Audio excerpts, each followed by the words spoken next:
Сәлем достар, қазір вуппи деп аталатын жаңа торттың түрін үйренетін боласыздар. Ең алдымен бисквитін дайындаймыз. Ол үшін кофе керек. 9-10 грамм. Кез келген кофені пайдалансаңыз болады. Ұнтақ, ірі. Енді оның үстіне су құйып, микроволновкада немесе водяная баняда ерітіп аламыз. Міндетті түрде ішіндегі кофе толықтай еруі тиіс. Таза ыдысымызға құрғақ ингредиенттерді біріктіреміз. Бұл жерде менде жоғарғы сорттағы ұн,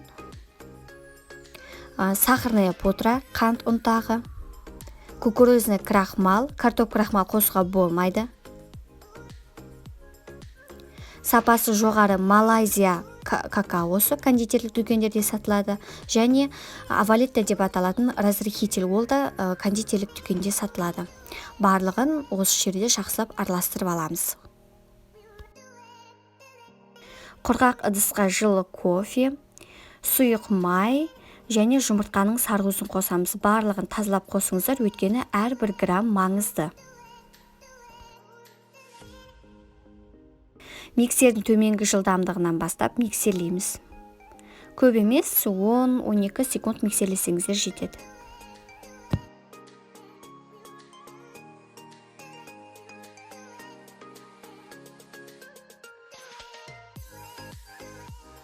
Енді дайындап алған құрғақ массамызды 3-4 бөлікке бөліп, міндетті түрде електен өткізіп қосамыз.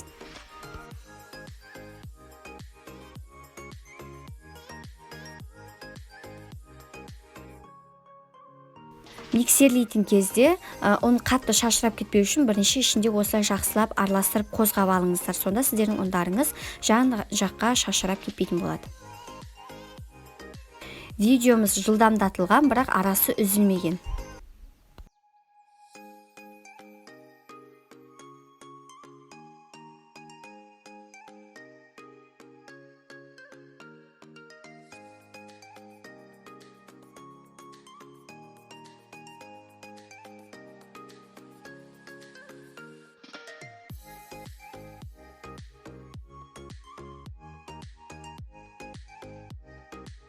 Міне достар, көріп тұрғандарыңыздай қоймалжыңдау тесті пайда болады. Жұмыртқаның ағуысын миксердің төменгі жылдамдығынан бастап миксерлейміз. Әрбір 30-40 секунд сайын жылдамдықты көтеріп отырыңыз. Ескерте кететін жайт, жұмыртқаның ағуысын бөліп алатын кезде сіздердің салатын ыдыстарыңыз міндетті түрде құп-құрғақ, тап-таза болу керек. Ішінде бірде-бір тамшы қалмау керек.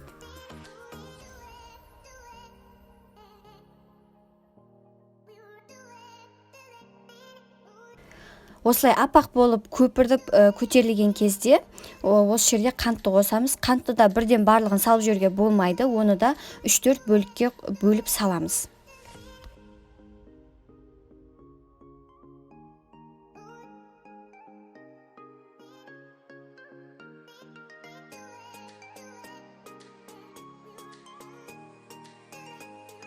Енді үстіне лимон қышқылын қосамыз. Одан 1-2 грамм, яғни шым-шым қосамыз.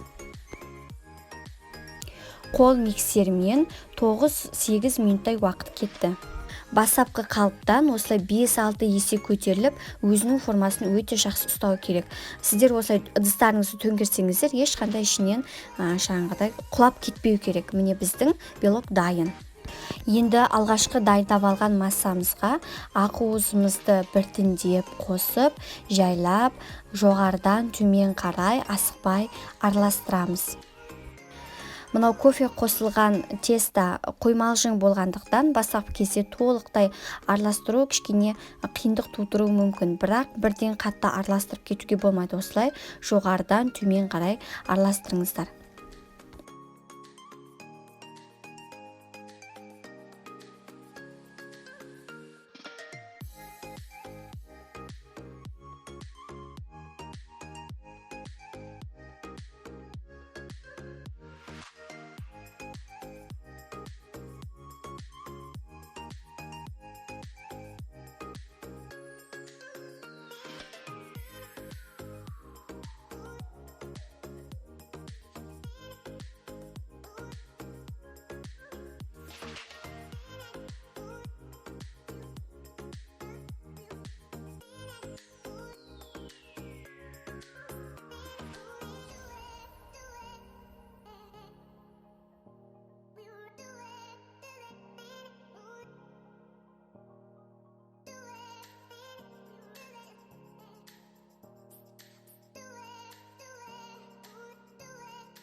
Тестаны теңге 2-ге бөліп, диаметрі 22 см болатын қалыпқа орналастырамыз.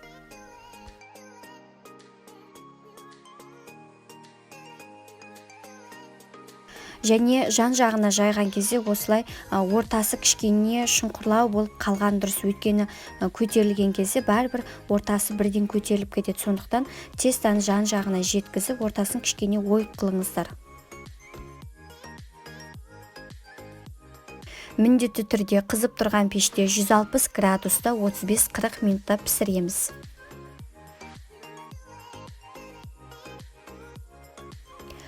Бисквиттің пісіп шыққанын таяқшамен тексереміз. Таяқшаны салып көрген кезде ол құп-құрғақ болып шығу керек. Және пісіп шыққан соң 5-10 минут осы ыстық қалыптың өзінде тұру керек. Одан кейін сеткаға аударып, немесе шығарып қойып суыту керек. Начинкасын дайындаймыз. Сгущенканы осындай түбі қалың темір ыдысқа салып, ыстық етіп аламыз. Қайнатпаймыз, ыстықтай қылып аламыз. Ыстық сгущенканың үстіне 1 шай қасық кофе қосып, толықтай ерігенше үздіксіз араластырамыз. Және от баяу жанып тұру керек.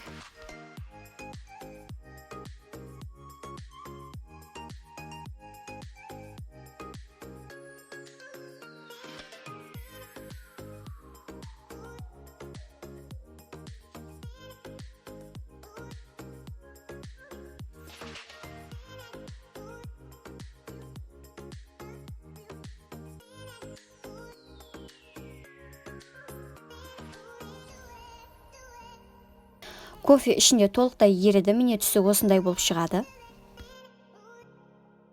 Су моншасында ақ шоколадты ертіп аламыз. Су осылай қайнап тұру керек. Міне осының үстіне қойып, 3-5 минут аралығында ақ шоколад толықтай еритін болады. Оны да осылай арасында араластырып тұру керек.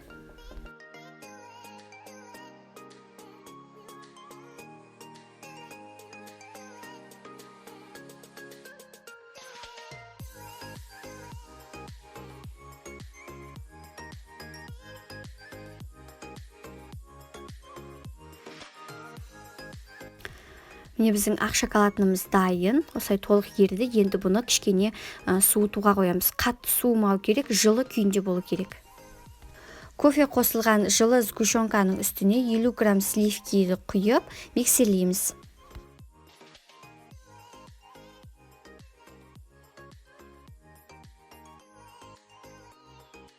Үстіне ақ шоколадты қосып, толықтай араласқанша миксерлейміз.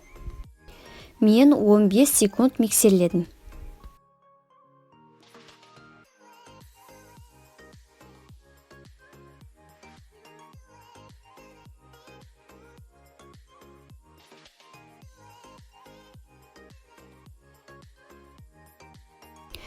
Толықтай суыған бисквиттерді теңде 2-ге бөліп шығамыз.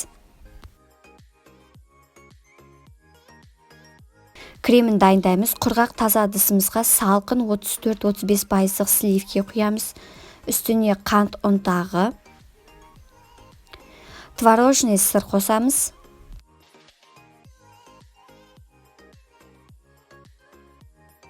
Барлығын миксердің төменгі жылдамдығынан бастап миксерлейміз. Әрбір 30-40 секунд сайын жылдамдықты көбейтеміз.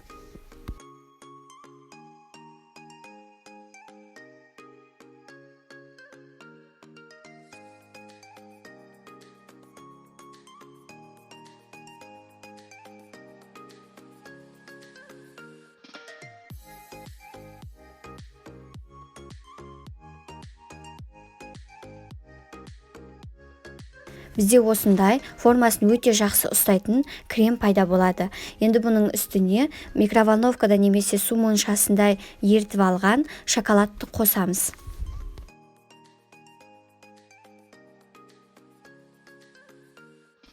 Шоколад ішінде толықтай араласқанша миксерлейміз.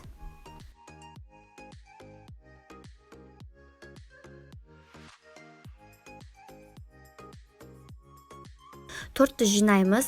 Подложкамызға алдымен аздап крем жағып аламыз. Ол біздің коржымыз жылжып кетпеу үшін.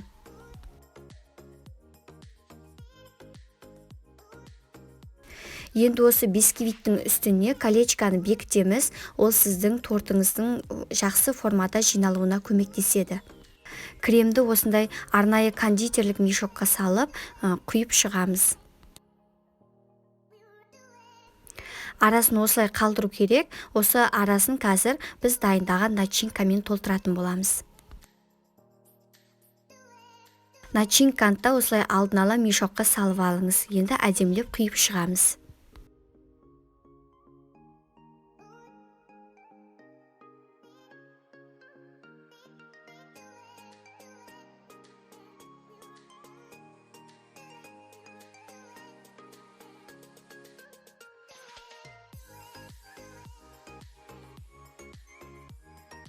Келесі бисквитімізді орналастырып, оған начинка құймаймыз, толықтай кремнің өзін жағып шығамыз.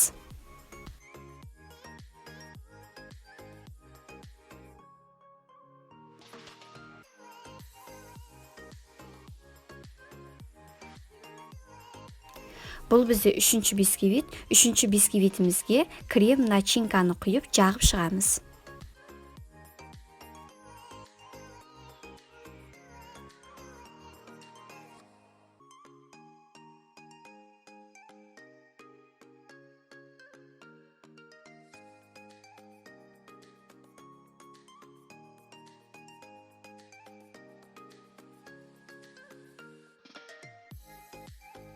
Ең соңғы бисквитімізді кері бағытқа қарай аударып орналастырамыз.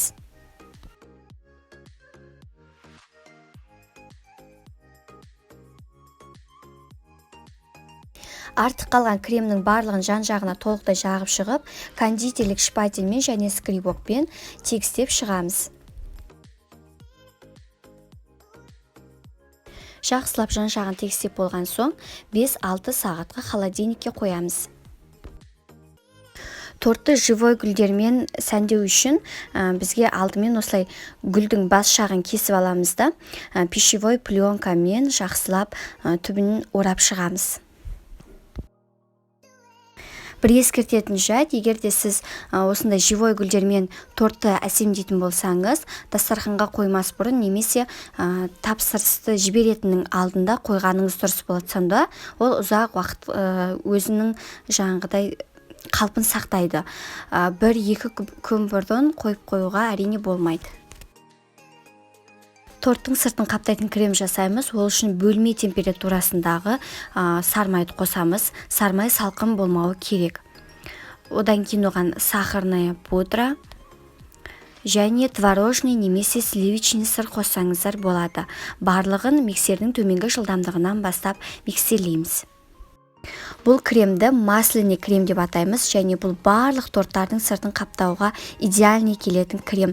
Бұның құрамында май болғандықтан, жаңағыдай шпательмен, скалкамен жұмыс істеген кезде өте ыңғайлы болады. Және осындай плотный өзінің формасын жақсы ұстап тұрады. Бізде крем дайын болды.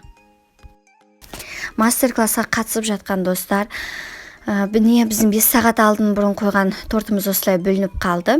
Дәл осылай бөлініп қалған тортты қазір қалай оформление жасауға болады? Сыртын қалай қаптаймыз? Мұқият қараңыздар. Ең алдымен масляный креммен барлық жеріне жағып шығамыз.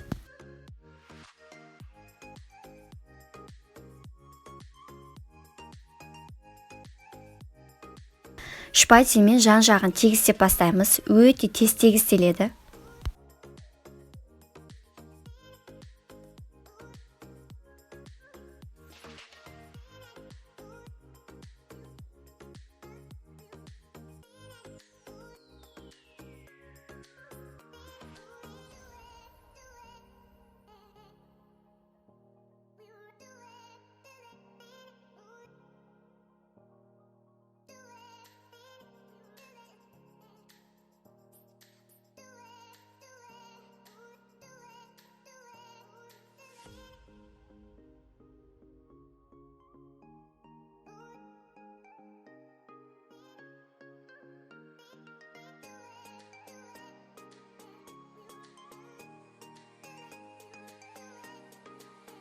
тегістеуді аяқтауға жақын қалған кезде әрбір слойды істеп жатқанда шпательді мата майлықпен сүртіп отырыңыз, сонда тез бітетін боласыз.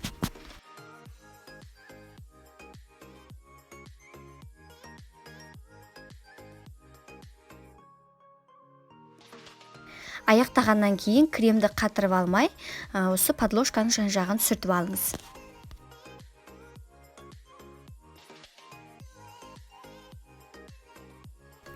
Енді жаңағы бүлініп қалған жерімізді осы тірі гүлдермен толтыратын боламыз. Егер живой гүл қойғыларыңыз келмесе, кремнің мөлшерін 150 граммға көбейтіп, яғни 150 грамм кремді артық алып қалып, насатканың көмегімен гүл жасауға болады. Номер 12-ші насатка гүл жасауға идеальный келеді.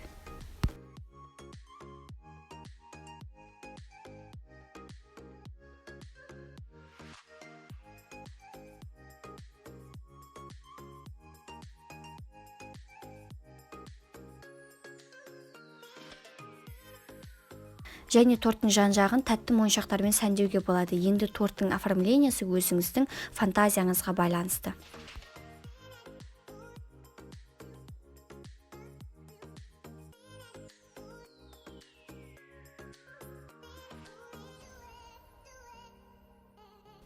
Осымен біздің тортымыз дайын. Міндетті түрде жасап көріңіздер.